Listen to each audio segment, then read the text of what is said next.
said the house was empty, but the light upstairs kept flickering every single night.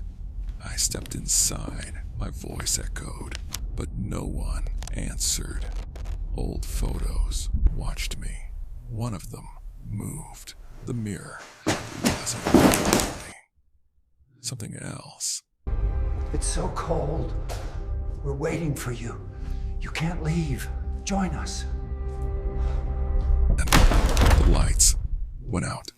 Darkness swallowed everything. When the light came back, it was standing right in front of me. The house was never empty. The house was never empty.